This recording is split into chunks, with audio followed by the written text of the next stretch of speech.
Stop! Ne réglez plus au téléviseur, vous êtes bien sur le bon canal, le canal d'Aquabon. Donc, qui a pour but de présenter la chaîne, puis mes bacs, puis un petit peu ma gueule.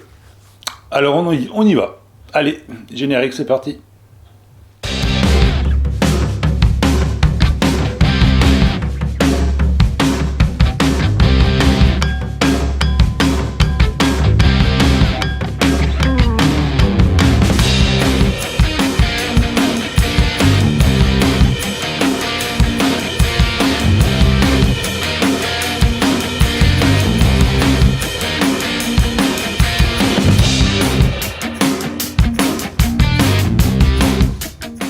Alors tout d'abord, je tiens à préciser que c'est ma première vidéo.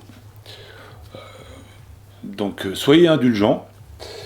J'espère que le contenu ne sera pas trop brouillon, parce que c'est bien mon style. Alors, qu'est-ce que va être Aquabon? Alors une chaîne YouTube, sans prétention, de vulgarisation, de sensibilisation, on va dire, à l'aquariophilie. Je traiterai de choses assez simples pour montrer que même sans un matériel de malade, technologiquement, je veux dire, qui coûte un bras, ni même sans avoir un doctorat en chimie, il est possible de faire, du moment qu'on respecte certaines règles, de faire des choses carrément correctes avec déjà des bons volumes. Et sans y passer non plus 8 heures par jour, parce que c'est ce qui rebute un petit peu les novices quand ils veulent se lancer dans l'aquariophilie, mais qu'ils ne le font pas parce qu'ils s'imaginent que c'est déjà poussé comme chose, enfin comme hobby, et surtout que ça prend énormément de temps, ce qui est faux.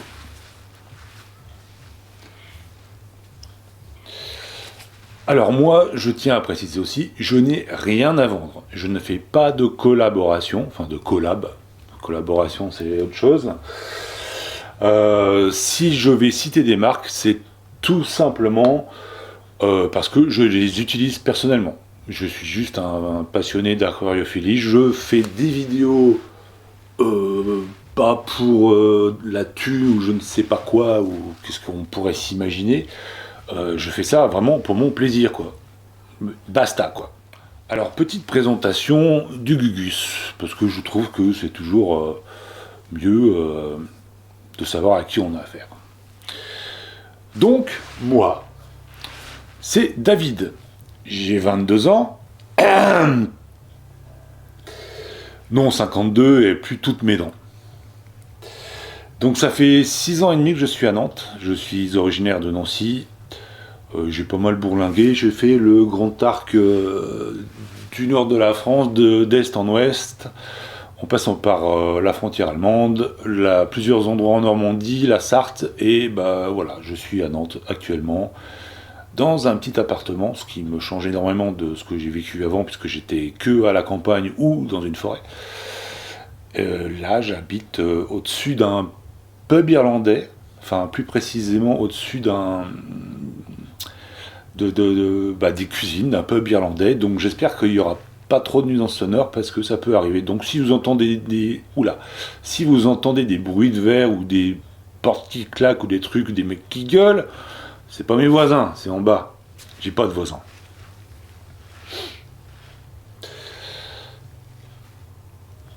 Alors moi depuis tout petit, ça m'est arrivé d'être petit. Moi je suis un dingue de nature et d'animaux en général. Et voilà, je passais des heures dans le grenier de mes parents à regarder des toiles d'araignée. Voilà, je chopais tout ce que je pouvais trouver dans la nature, les grillons, des lézards, des crapauds. Ah ouais. Et puis une fois adulte, alors tout est parti en couille. Hein. Donc mes premiers bêtas, combattants, bêta spendens, j'en ai élevé il y a 30 ans. Alors, à l'époque, on n'avait pas toutes les facilités qu'on a actuellement, c'est-à-dire Internet, et puis toutes les espèces, toutes les sortes, les variétés de poissons en aquariophilie, etc. Le matériel n'était pas le même. Bref, on puisait toutes nos connaissances dans les bouquins, et puis ça marchait aussi, hein. Mais bon, c'est sûr que maintenant, c'est quand même beaucoup plus aisé de se lancer dans l'aquariophilie, et que ce soit au niveau matériel, connaissances, etc., contact, ou acheter des poissons, là c'est mondial, c'est international, quoi. À l'époque, t'allais dans ton animalerie du coin et tu fermais ta gueule, quoi. Alors ensuite, alors j'ai eu de tout, moi. Des chats, comme tout le monde, des chiens, comme tout le monde, enfin, pas vraiment comme tout le monde, étant donné que j'ai élevé une race bien précise pendant une vingtaine d'années. Le Dogue de Bordeaux, dans une race pour laquelle je pense que je vais en faire sourire quelques-uns, j'ai un tout petit peu percé. Un tout petit peu. J'ai eu aussi des bulldogs anglais, canet corso, dog de Majorque. Bon, après j'ai fait dans le bizarre, comme on dit. Boa constrictor, python régus, euh, iguane vert, tortue terrestre ou aquatique. J'ai eu un ménat, un couple de gris du Gabon, ça c'est des perroquets. Lapin, rat, oui forcément il fallait nourrir les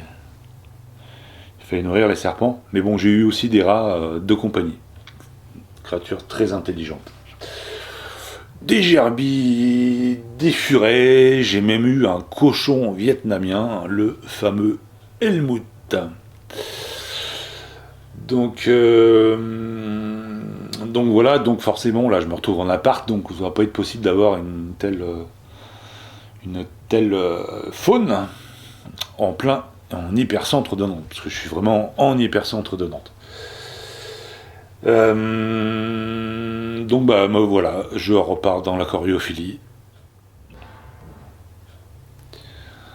Alors aujourd'hui, je vais vous présenter un par un mes bacs. Bon, je ne vais pas rentrer dans les détails, sinon il y en a pour 3 jours. Euh, J'aborderai dans d'autres émissions des termes spécifiques, que ce soit, enfin dans les épisodes à venir, que ce soit le cyclage, je sais pas, la filtration, les algues, les escargots, l'entretien, le cyclage d'un bac. Je ferai même un épisode entier sur, enfin le plus complet possible, sur le Beta Splendid. Donc voilà, on va commencer par le premier, qui n'est pas le plus vieux, mais c'est le plus abouti, on va dire. C'est un 240 litres, qui est juste là. Et donc, je vous dis rien pour le moment. On regarde et on en parle après.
Voilà, donc comme vous avez pu le constater, c'est un aquarium qui est très planté.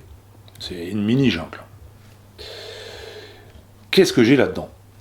J'ai 3 femelles Beta Splendens, donc combattants, qui sont 3 placates. Non, pardon, 2 placates et une Half Moon. Une placate Red Dragon, une placate Avatar, et l'Half Moon est censée, enfin est de base une Gordon bleue. Donc pour info, le Gordon normalement c'est noir et bleu, bleu flashy, bleu électrique.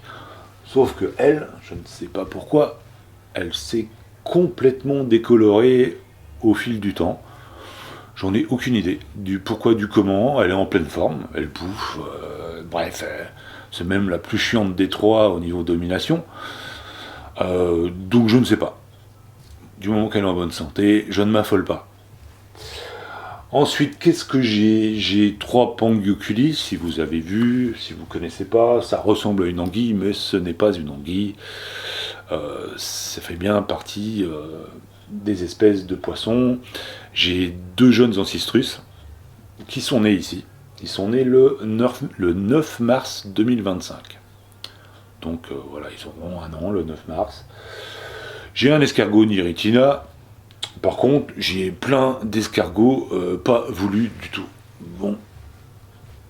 Du coup, qu'est-ce que j'ai fait? J'ai introduit 10 escargots assassins. Mais il est con ce mec. Il se plaint qu'il a trop d'escargots, il en refout 10 de plus. Bon, bah pour les novices, les escargots assassins, je me rappelle plus leur nom scientifique, là je l'ai pas en tête. Bon, on s'en fout, je vous en reparlerai un autre jour de toute façon.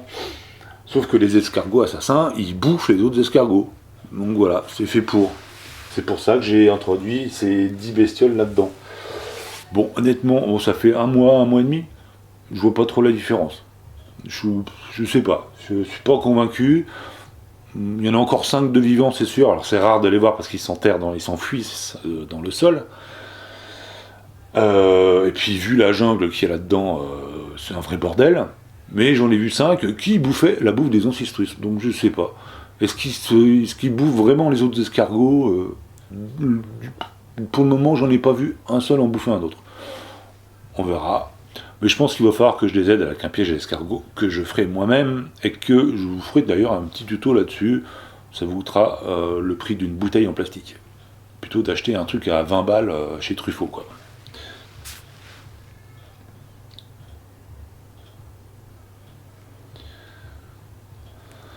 Pour le bac en lui-même, alors c'est un, comme j'ai dit, 240 litres. Il fait 1m20, que je raconte pas de conneries, fois 40 enfin 1m20 de longueur, enfin 1m20, 40 et 50. Je crois que c'est ça. Ou 60, je sais plus, mais je crois que c'est 50. Donc c'est un AIM Vivaline 240. Comme je vous dis, je cite des marques, mais c'est pas pour ça que je touche quoi que ce soit dessus. Je m'en bats les couilles, c'est juste que c'est le matériel que j'utilise, quoi. Donc la filtration, c'est une filtration externe Pro 200, qui est très efficace. Elle fait que 8 watts, ce qui est super économique, franchement. Qui pompe 750 litres à l'heure. Au niveau de la filtration en elle-même, du bac de filtration. Alors vous avez un coussin de charbon que vous virez au bout de 15 jours de cyclage. Oui, un cyclage, moi je cycle mes aquariums de façon naturelle. Je ne rajoute jamais de produits. Je cycle mes aquariums, normalement, il est dit que c'est 3 semaines, 4 semaines. Moi, je laisse 1 mois et demi, le temps que les plantes soient vraiment bien enracinées. Je teste l'eau, au bout d'1 mois, je laisse encore 15 jours. Donc bref, je m'égare, ça commence. Donc un coussin de charbon que vous virez au bout de 15 jours, une mousse filtrante en plastoc, un coussin de ouate. Donc ça c'est pour la filtration mécanique. Et vous avez 3 bacs séparés pour la filtration biologique. Alors c'est tout con, tout simple. Je n'ai pas de bassin de décantation, de trucs de machin. C'est vraiment la base du filtre externe, quoi. Mais par contre, ce que j'adore dans ce filtre externe, c'est qu'il est très très très silencieux. Pourtant, il dégomme, hein. Mais par exemple, j'ai le même aquarium et la même filtration en haut dans ma chambre. Et le bac et le filtre, ils sont à 1,10 m de mon lit. Ça fait moins de bruit qu'un frigo, quoi. Mais largement, quoi. Donc c'est quand même appréciable.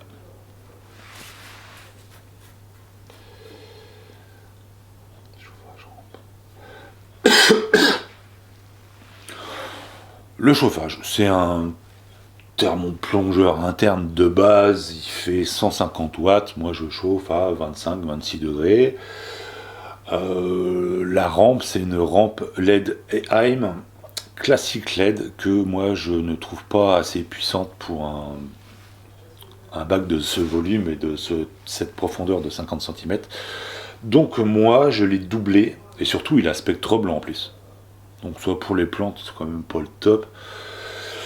Et donc moi j'ai rajouté en plus une rampe LED Chihiros B120. Je me souviens plus du wattage, mais c'est genre 2 fois, 3 fois plus que cette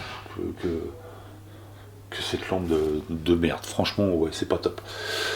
Que cette rampe de merde. Et surtout, elle est à spectre RGB qui est largement meilleur pour vos plantes et aussi pour le visu de vos poissons.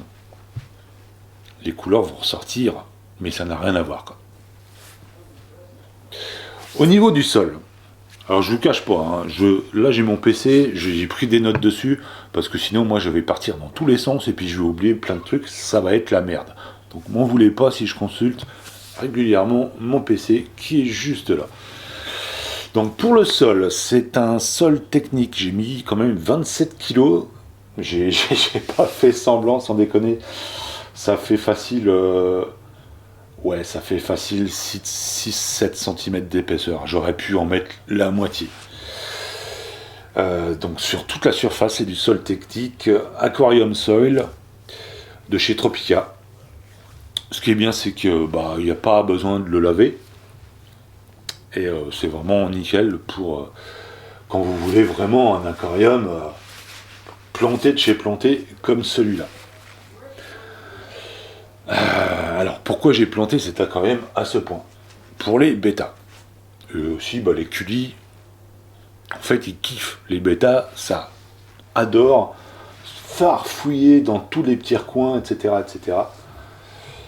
Pour ça par contre, je vous conseille, et c'est pas pour rien, que j'ai des placates, et non pas des voiles longues. Parce que des fois, même elles me font flipper, elles vont tellement dans des recoins, mais c'est des trucs de malades, elles savent nager. Les mâles bêta à voile très longue, full moon, etc., etc., sont de piètres nageurs. Ils sont handicapés par leurs nageoires. Les placates ont des nageoires les plus, on va dire, naturelles, enfin qui s'approche plus du bêta dans la nature, et c'est dingue, pour un poisson, ils savent nager, ce qui n'est pas toujours le cas, enfin qui est souvent pas le cas des mâles avec des voiles de cinglés. Ils sont capables d'aller se foutre dans le fond, et ils sont tellement mauvais nageurs qu'ils vont se noyer, parce que le bêta est obligé de remonter à la surface, c'est des labyrinthidés. J'arrête là, ça y est, je commence à rentrer dans les détails, on n'en parle plus. Mais voilà, les bêtas adorent farfouiller dans les moindres recoins.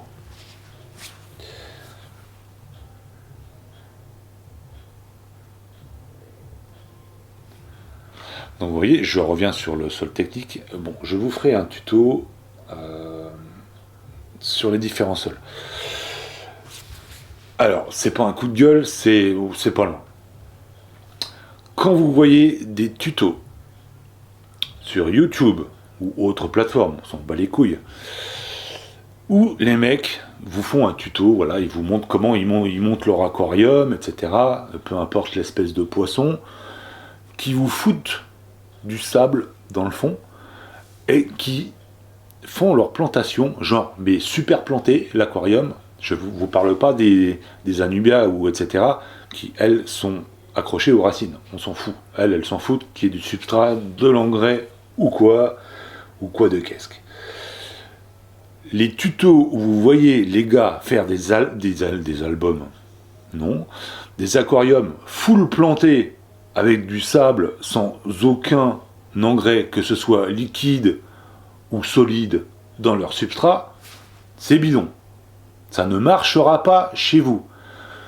Ils font ça juste pour le tuto. Après, ils s'en battent les coudes de l'aquarium, ils le démontent, ils feront un autre tuto la semaine d'après. C'est faux, ça ne marchera pas. S'il n'y a pas d'engrais dans votre aquarium, vos plantes ne pousseront pas et elles crèveront même. Donc arrêtez de prendre les gens pour des cons, les gars. C'est un peu comme si vous plantez vos plantes d'appartement dans du polystyrène. Je ne sais pas si elles vont apprécier. Bah, c'est pareil. Pareil.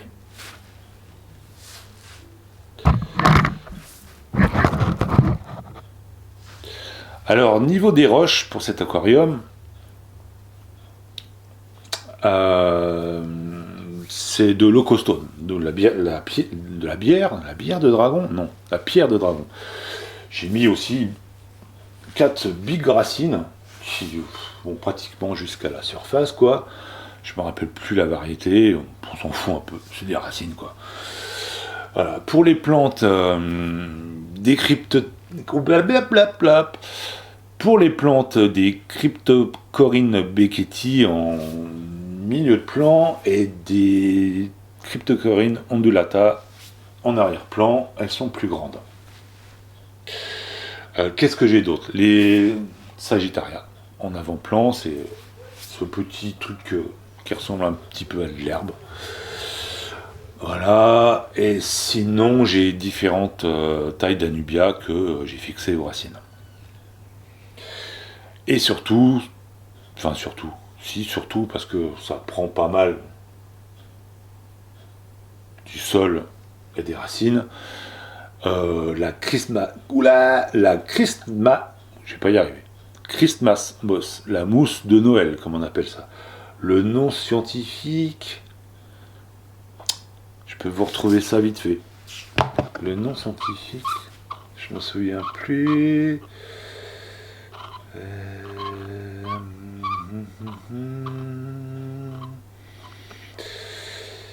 Voilà, Vesicularia montagnei. Ça vous fait une belle jambe, non? Bon, bref. Revenons à nos moutons. Et à la surface, la plante flottante, là, dont vous voyez les racines qui se baladent, c'est de la Sylvania natans. Alors, il est vrai que c'est une plante très invasive. Ça pousse, ça s'étend à une vitesse incroyable, quoi. Bon, les racines, là, elles sont au max, elles font 5 cm. Par contre, ça va s'étaler sur toute la surface de votre bac. Après, moi, je comprends pas les gens qui disent que c'est pas possible, moi j'ai tout enlevé, c'est de la merde, c'est trop invasif, je vois même plus, j'ai même plus la surface, enfin les poissons arrivent même plus à respirer à la surface. Non mais attends, faut arrêter le délire. Il n'y a pas plus simple que de contrôler cette plante toutes les semaines. Vous enlevez 2 grosses poignées, 3, 4 grosses poignées, autant que vous voulez, vous inquiétez pas, elle va repartir, et vous ferez pareil la semaine d'après ou 2 semaines après. Foutez ça à la poubelle, terminé. Ça va vous prendre 5 secondes dans votre semaine. Enfin, je sais pas quoi. Vous n'êtes pas surbooké non plus. Enfin, je sais pas. 5 secondes dans la semaine. Vous enlevez ça, vous foutez ça à la poubelle. Terminé. Le courant va se remettre en route, etc., etc. Et puis vous ne serez pas envahi. Envahi, c'est pas possible. Si vous êtes envahi par ce type de plante, c'est que vous ne vous occupez jamais de votre aquarium.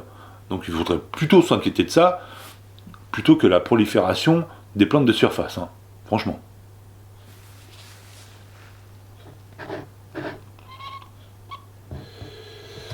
Donc niveau entretien, je ne vais pas rentrer dans les détails, juste que voilà, toutes les semaines, je change pas 10%.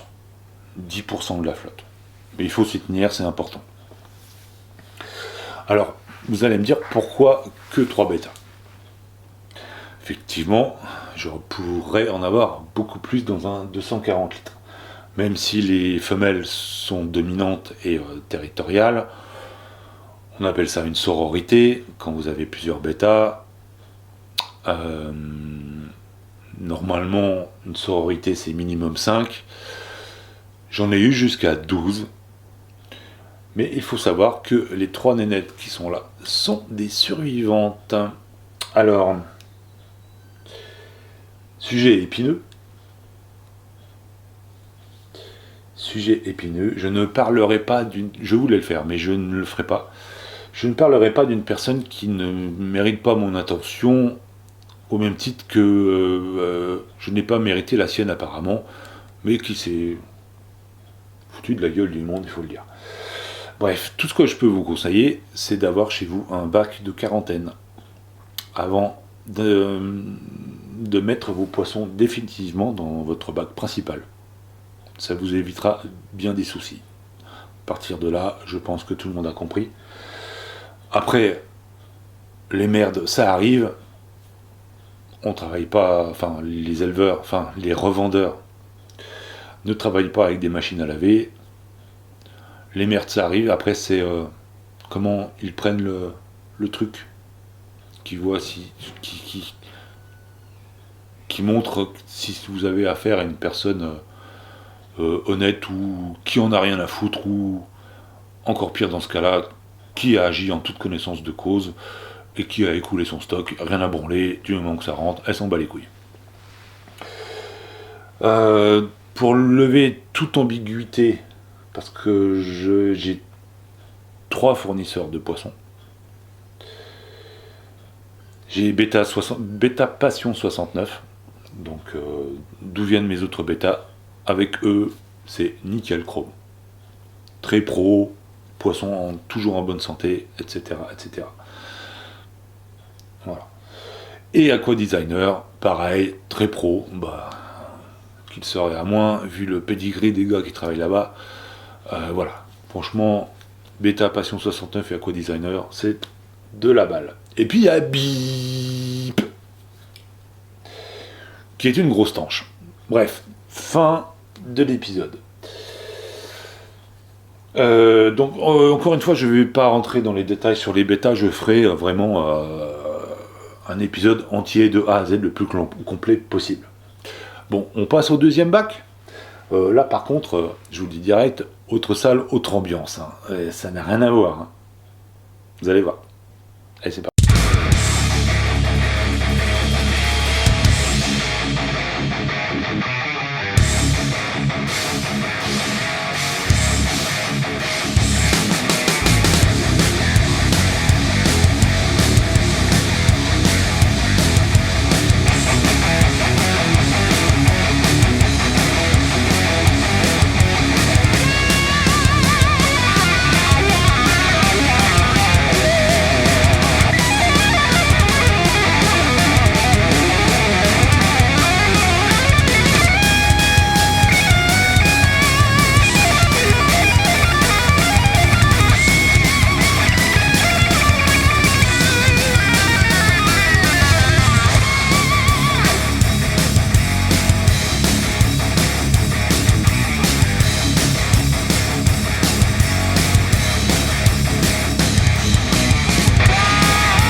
vous l'avais dit. Hein.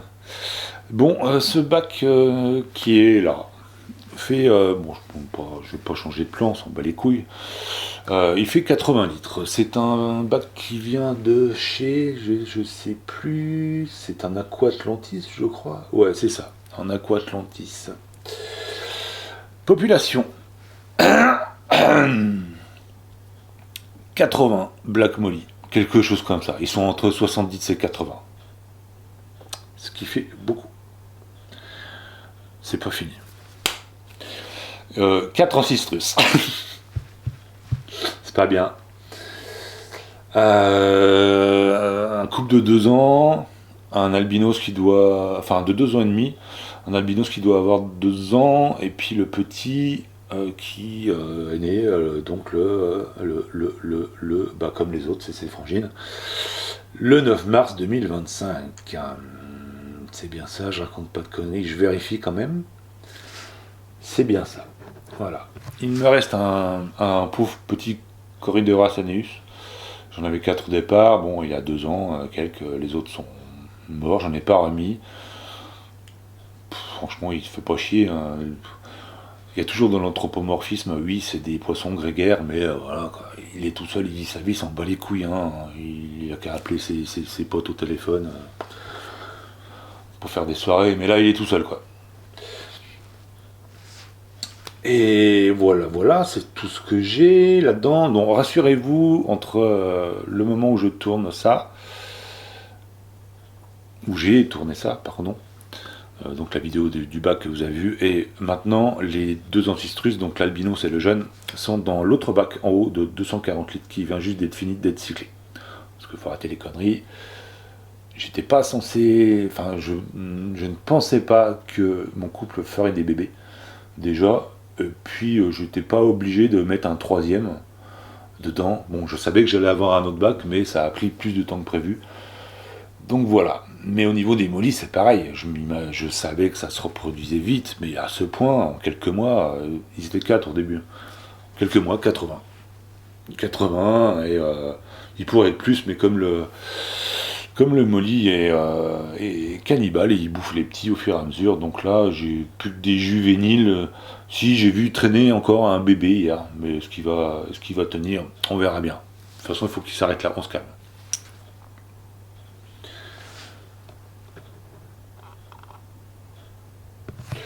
Bon, c'est pas le même délire que l'autre, vous avez vu au niveau des plantes, des racines, etc. J'ai mis 2 racines, une caillasse au milieu, une anumia à droite, une fougère de java à gauche, terminé. Ah si, en surface, j'ai aussi des sylvania natans.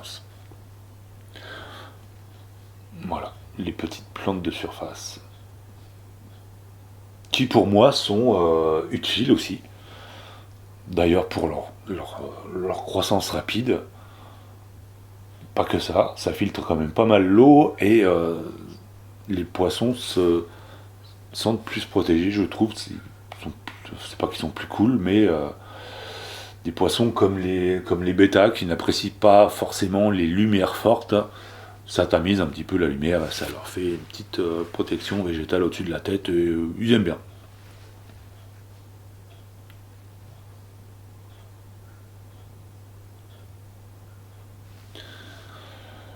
Pour le sol du 80 litres, c'est du sable de Loire. Alors là, c'est de la merde. Enfin, c'est pas que c'est de la merde, mais il faut le laver avant de le foutre dans votre aquarium. Mais quand je dis laver, mais vous le rincez 3-4 fois, et encore. Et encore. Le truc est quand même dégueulasse à l'arrivée. Je comprends pas pourquoi ils ne font pas que des graviers pré-lavés, quoi. Enfin bref. Oui, ça leur coûte cher, hein, oui. Mais bon, bref. Donc il n'y a aucun engrais dans cet aquarium. Ce que vous avez vu qui pousse, donc au sol, c'est la Sagittaria, que j'ai repiqué de là-dedans pour mettre là-bas. Mais il faut savoir, comme je disais au début, si je les avais mis tout au début du bac, elle serait déjà morte, la Sagittaria. Là, du substrat, merde, de l'engrais naturel s'est construit au fil du temps. Ça fait 2 ans que le bac tourne. C'est normal que maintenant il y ait de l'engrais naturel. Voilà. Sinon, elle n'aurait pas poussé.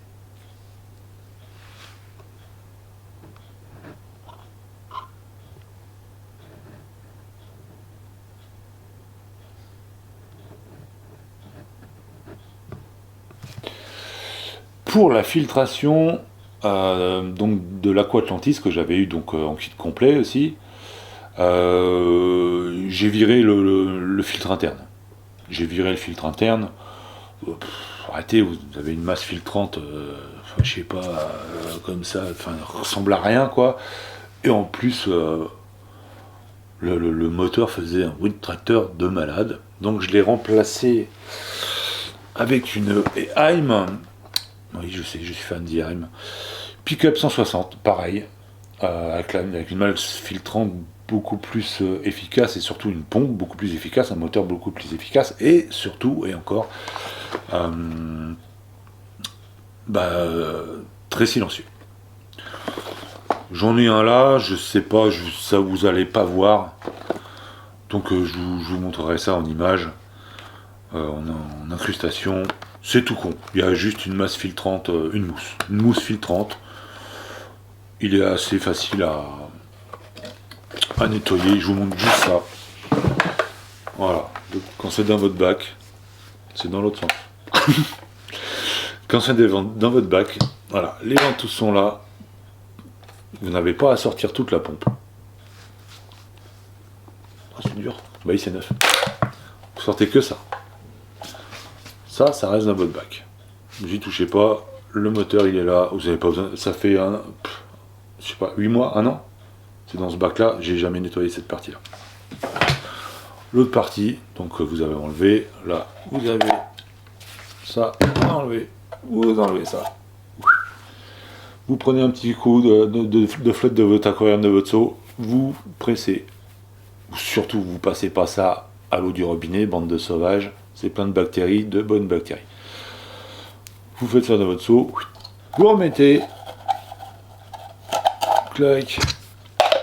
Clac. Et ça retourne dans le bac. Terminé. Ça vous a pris combien de temps honnêtement? 5-10 minutes. Ça va. C'est pas la. Donc oui, Jean-Jacques, il passe tous ses week-ends à nettoyer son aquarium, alors Jean-Jacques doit être un débile. Voilà.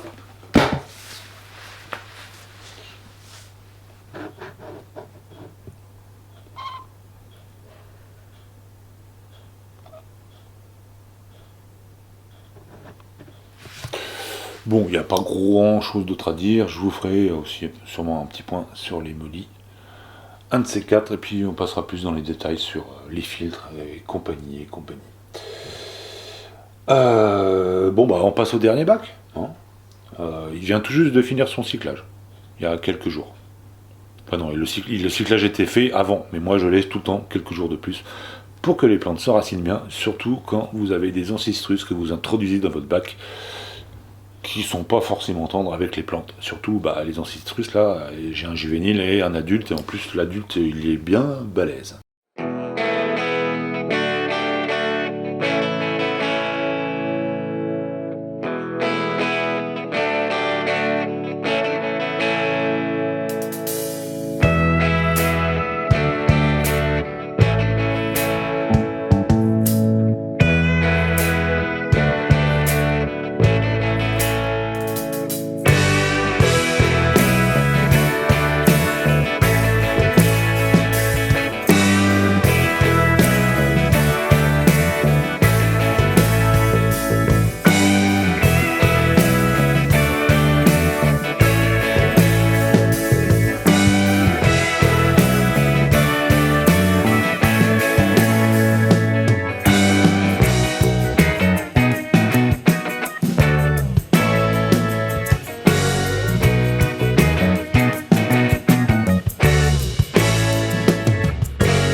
vous avez pu voir quelle vitesse ça a évolué au niveau des plantes d'arrière-plan. Je vous dirai c'est quoi après. Pour les roches, alors que je raconte pas de conneries, je consulte encore mon PC. Les gros galets que vous avez vus, les gros galets noirs, c'est de la Black Sky Rock, qui sont des galets très lourds, vraiment bien costauds. Donc ça, pour caler des racines, il n'y a pas mieux, hein. Franchement, il n'y a pas mieux. Il n'y a pas mieux. Il y a un truc que j'ai oublié de vous parler pour le premier 240 litres, mais on va y venir parce que j'ai les mêmes plantes dedans. Oui, je m'en mêlais pas ça. Et les autres pierres noires et blanches qui sont striées là, qui sont très jolies aussi, c'est de la Black Serious Stone. J'ai 3 racines, deux Riverwood qui relâchent un peu de tanin, mais surtout pas mal de moisissures. C'est pas grave, la moisissure, vous allez voir un dépôt blanc sur vos plantes et surtout aux endroits où elles sont coupées. C'est normal, pas d'inquiétude. Ça va s'estomper. Et là, mes ancestrus ont déjà bouffé tout ce qui restait. C'est pas toxique, c'est pas des algues, etc. Vous inquiétez pas, c'est un processus normal quand la racine s'engorge d'eau, quoi. Ça fait des moisissures. Et l'autre, c'est une Asia XL que je trouve très belle, qui fait pratiquement la longueur du bac. Donc je vous présente pas le bac, hein, c'est le même, c'est le même que celui-là. Donc c'est exactement pareil. J'ai aussi doublé avec la même rampe chez Heroes, etc. Donc ça facilite les choses.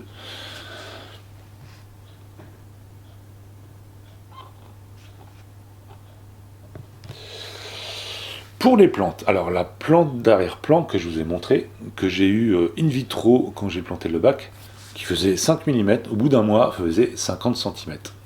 C'est de la Limnophilia sessiliflora. Je l'avais aussi utilisé pour ce bac-là. Alors la croissance est très rapide, comme vous avez pu le voir. C'est idéal pour lancer un aquarium si vous ne voulez pas d'algues. Plus vous aurez une croissance de vos plantes rapide pendant le cyclage de votre aquarium, moins vous aurez de chance de vous choper des algues. Ça c'est pareil, je reviendrai dans les détails dans un épisode, dans une vidéo consacrée aux algues. Qu'est-ce que je voulais dire de plus ?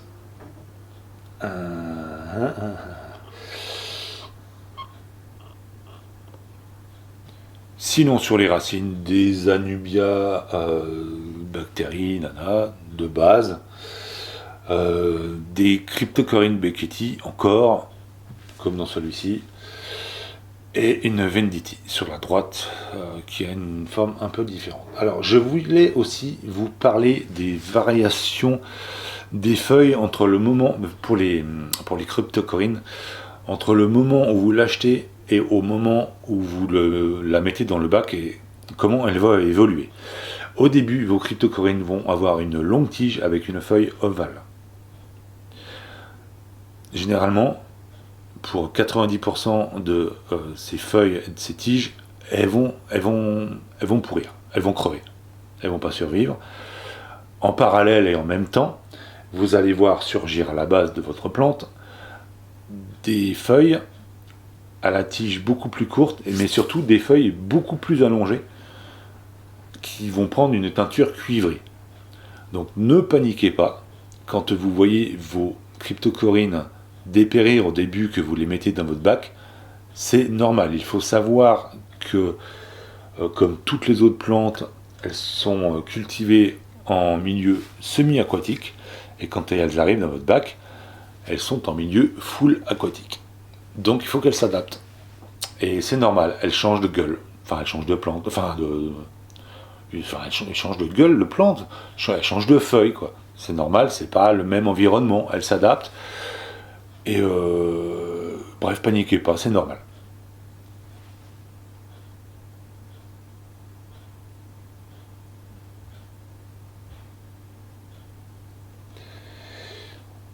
Et donc j'ai aussi de la Christmas moss, donc la fameuse Vesicularia montianii. C'est, je pense, le fait que j'ai cherché son nom scientifique tout à l'heure qui m'a fait oublier en fait le principal. Alors, ces mousses, enfin cette mousse, les autres je sais pas, j'ai pas utilisé, donc je vous parle de ce que je connais. Ces mousses sont invasives. Réfléchissez bien avant de mettre de la Christmas moss, ou sûrement les autres aussi, dans votre aquarium, parce que comme vous avez pu le voir sur le dernier bac, là, qui vient d'être terminé, il y a 2-3 petites poufs, non, il n'y a pas de poufs dans mon aquarium, il y a juste des touffes, 2-3 petites touffes sur 3 roches. Ok. Il faut savoir que en fait la mousse va coloniser votre bac. Au moins, bon, ce qui est la bonne nouvelle, c'est qu'elle va le faire lentement. Donc vous aurez le temps de réagir. Mais le moins d'interstices, que ce soit dans les pierres, dans les racines, etc., du jour au lendemain, oh tiens, mais j'ai rien planté là. Et vous voyez un truc de 3 mm qui apparaît, qui quelques mois plus tard, enfin plusieurs mois plus tard, parce que je vous dis, ça prend du temps à évoluer, va faire la taille de ma main, voire plus si vous laissez, vous aurez de la mousse de partout. Bon, moi, personnellement, j'aime bien l'effet que ça fait dans un aquarium, parce que je trouve que ça donne un aspect naturel à votre végétation. Après, il faut le savoir. Ne croyez pas que votre mousse, elle va rester comme comme une pouffe, non, comme une touffe, une petite touffe, sur votre petite pierre ou sur votre petite racine. Non, elle va coloniser votre bac. Elle se reproduit par spore, donc vous pouvez avoir une mousse. C'est comme la météo, c'est à l'envers. Une mousse que vous allez planter là, 5 jours après, vous allez avoir une mousse qui va arriver là. Hein, ce qui est d'ailleurs le cas. Elle n'était pas là avant. Et donc voilà, il faut juste le savoir. Après, moi, je me fais pas chier. Vous croyez pas que je taille mes mousses au ciseau? Moi, je suis un bourrin, moi, m'en bat les couilles. La pince. Moi, j'arrache direct à la pince, on n'en parle plus. De toute façon, il reste tout le temps il reste toujours des petits plans qui restent et qui vont réévoluer. Donc voilà. Par contre, si vous voulez vraiment éradiquer, une fois que vous avez mis de la mousse dans votre aquarium, là, je crois qu'il va falloir tout recommencer à zéro. Donc réfléchissez bien.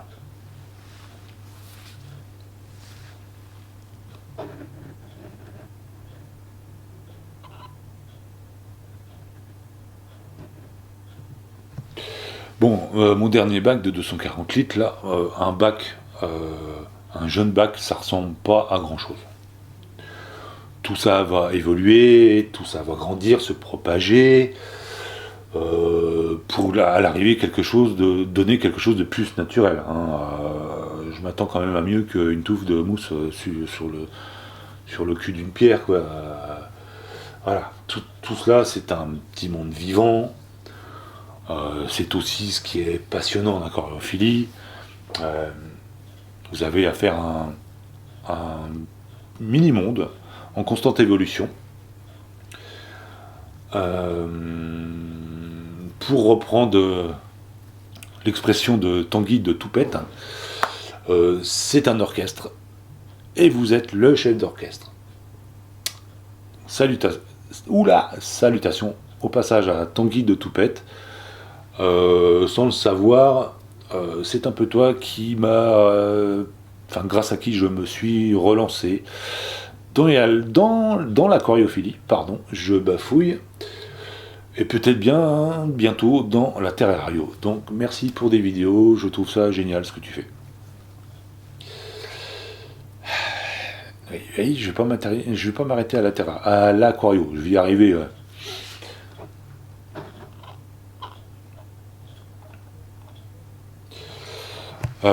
Pour la population de ce bac, alors comme je vous l'ai dit au-dessus, enfin avant, donc il y a mon Ancistrus albinos et mon jeune.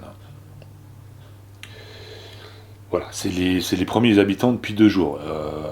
Je les vois pas beaucoup, parce que il va falloir qu'ils s'habituent. Le jeune étant né ici, dans ce bac de 88, bah, ça lui fait un bon big changement. Mais ça va, ils mangent tous les deux, donc pas d'inquiétude, ils se montrent pas encore, il faut qu'ils s'habituent à leur nouvel environnement. C'est complètement normal. Donc je vous les montrerai à la prochaine vidéo. En tout cas, ils sont dans le bac depuis 2 jours, donc rassurez-vous, il y a plus de place pour eux là-haut et pour eux ici, pardon. Alors, je vous les présenterai quand quand le reste de mes bébés arriveront dans le nouveau bac de 240 litres. Alors certains savent déjà de quoi il s'agit. Chut. En tout cas, moi j'ai trop hâte. Il devrait arriver normalement la semaine prochaine. Pendant mes vacances. Ouais, j'ai tout prévu moi. Donc voilà, j'ai trop hâte, mais taisez-vous ceux qui savaient. Petit focus sur ce t-shirt que vous voyez depuis tout à l'heure. Donc voilà, ce t-shirt Africats Conservation. Alors, tout autre sujet. Alors c'est un projet personnel de longue haleine qui me tient à cœur, le suivi de la protection et la conservation des lions d'Afrique. Personne n'en parle jamais. Tout le monde s'en branle, mais les lions d'Afrique continuent de se faire massacrer par l'homme, que ce soit en Afrique ou le reste qui peut en Asie, le peu qui reste en Asie, mais bon, on va se focuser sur la principale population, donc les lions basés en Afrique.